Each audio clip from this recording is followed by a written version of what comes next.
I'm Heather Lowery, and you may know me as a deal maker and an exec. But when I disrupt the game, I'm gold.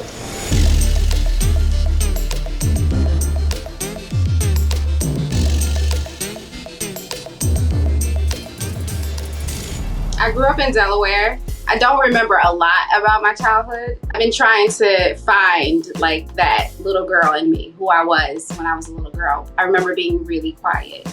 I did have dreams. I just wanted to be out. Like, I wanted to get out. Like, I understood at an early age, like, that, you know, either you continue the cycle or you break the cycle. I wanted to break the cycle. How do I end up at Femme College? Well, I went to a predominantly white private high school. I got financial aid to go. I had to work 10 times harder just to catch up, you know, and to be on the level that everyone else was at. Having that experience, I just knew that I wanted to be around my people, you know. I visited Atlanta, visited Spelman, and I fell in love. Just like, wow, it was just so many Black people just from everywhere, just eager and wanting to learn and wanted to be somebody. My major for undergrad was English pre-law.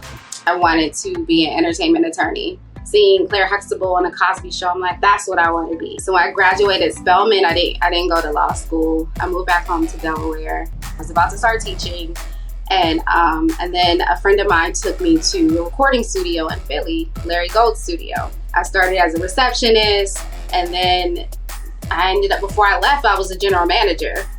I fell in love with live music when I worked at the studio in Philly. I remember going to see The Roots and Jill Scott and Erykah Badu and just being like, wow, I could connect to music on a deeper level, and being around other people and feeling the passion and the energy and the music, like it was something that I never felt before. That's when I fell in love with live music. And I think it was shortly after that, like I decided, okay, I kind of hit a wall at Larry Gold's studio. I felt like, okay, there's no more growth for me here.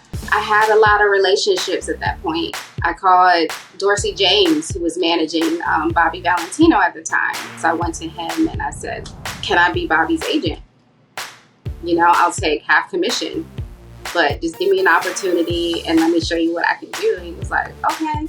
He agreed. I shortly thereafter started my own company. There were a lot of challenges that I faced being a young entrepreneur and starting my own agency. One being that once I got to a place that I was really successful at it, people didn't think it was my agency. Like, people assumed that I worked for someone.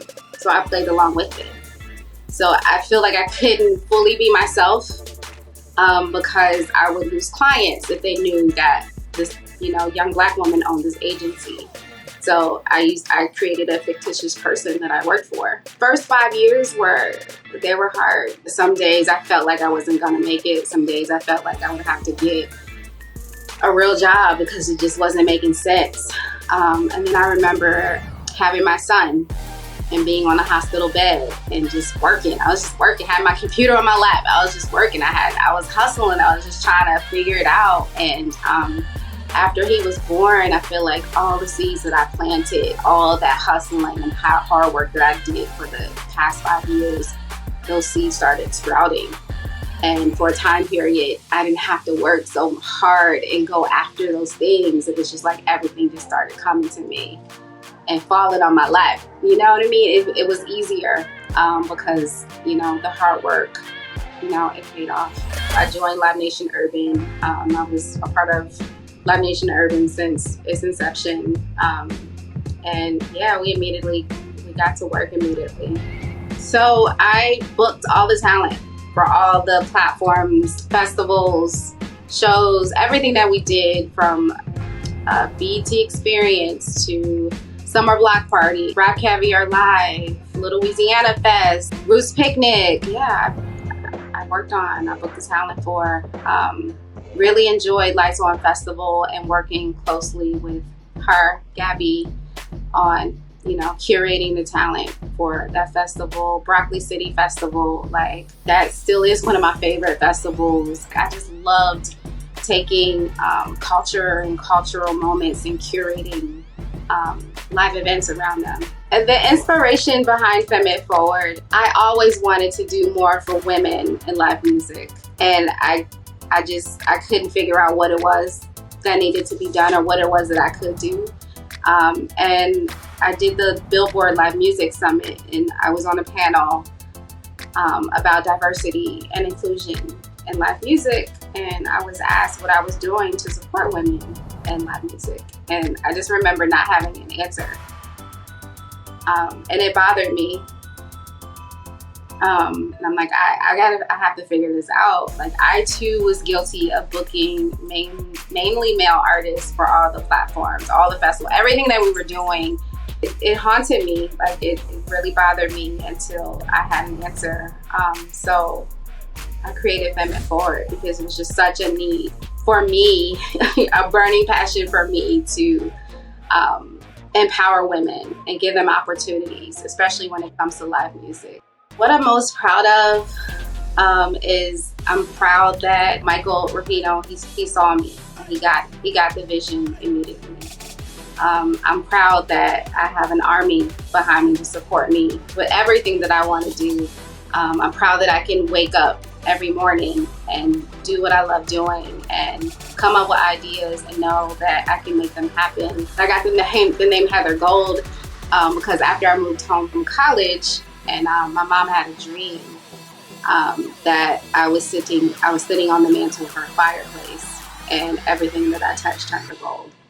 So she started calling me Heather Gold after that, and then maybe a few years later, I started embracing Heather Gold. So that's how I came up. That's how the name Heather Gold was created. That's the amazing thing. Like, if I could do anything all over with my life, like, I wouldn't do anything differently. I put my head down and I do the work, and